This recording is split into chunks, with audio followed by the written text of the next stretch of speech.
I never wanted to be her. The other woman, the secret, the shadow behind someone else's life. But sometimes you fall into a story long before you realize what kind of story it is. My name is Lena, and this is not a love story, not in the way you might expect. This is a story about what happens after the damage is done. I met Tom on a cold Tuesday in January. He came into the bookstore where I worked. He was looking for a novel his wife loved. He couldn't remember the title, only that the cover had a blue flower. He smiled nervously, apologized too much.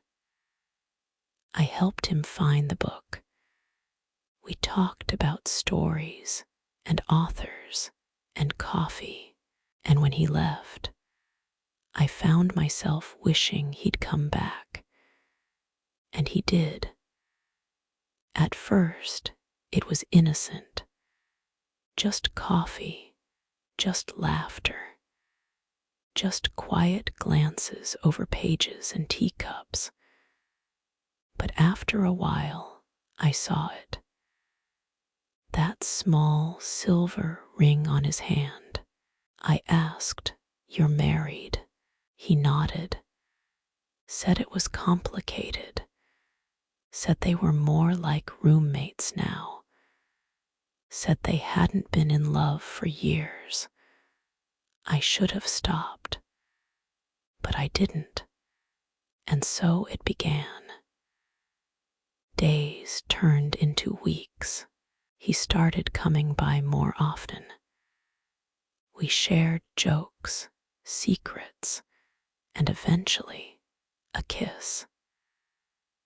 I became the woman he called when he needed to feel alive, and I let myself believe that maybe this was real, that maybe I wasn't the villain, that maybe I was his second chance.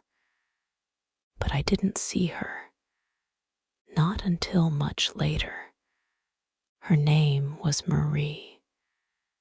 She was his wife.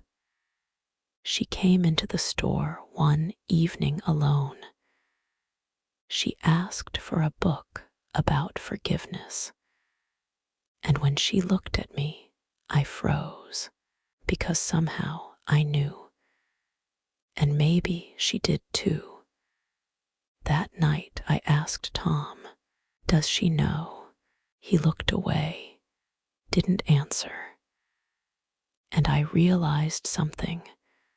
I had taken something that wasn't mine, not just a man, but time, trust, peace.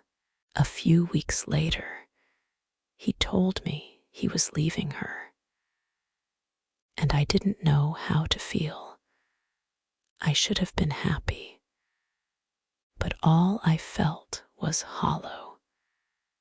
When he finally moved in with me, everything felt wrong. He brought old furniture, a suitcase of shirts that still smelled like her house, and a sadness he never spoke of. We tried to build something new routines, new laughter, but the silence between us had changed. He wasn't grieving the love he lost. He was grieving the man he used to be.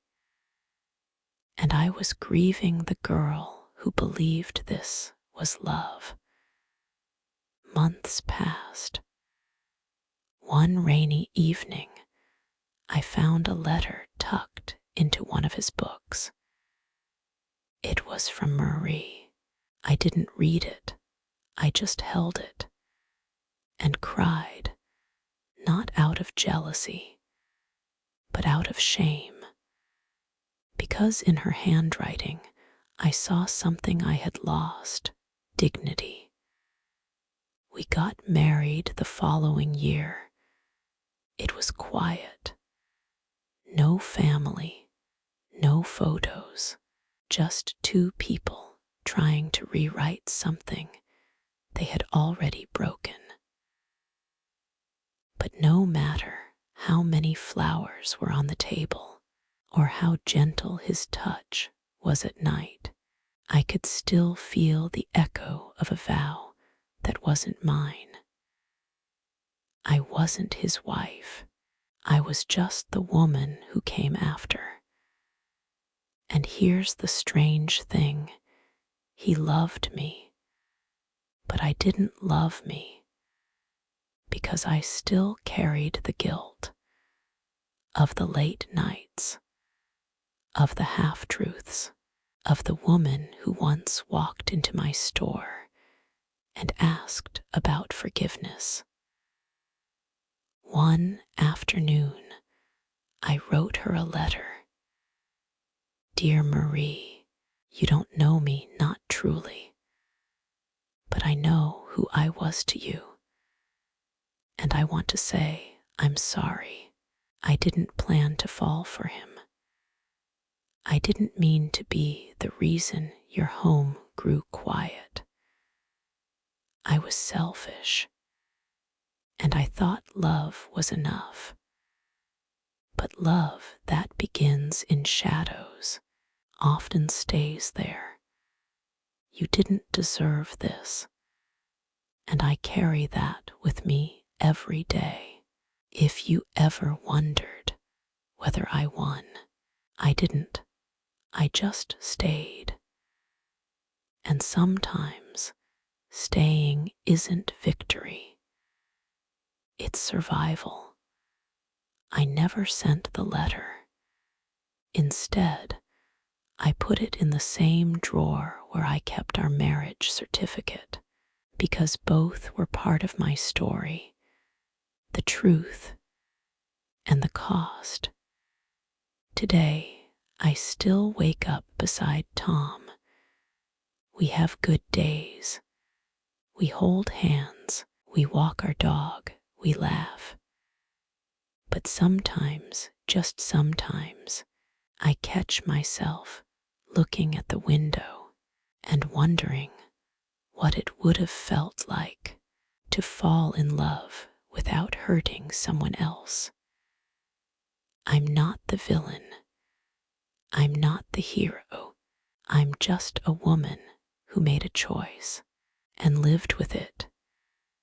And if you ask me whether I regret it, I'll smile softly and say, not the love,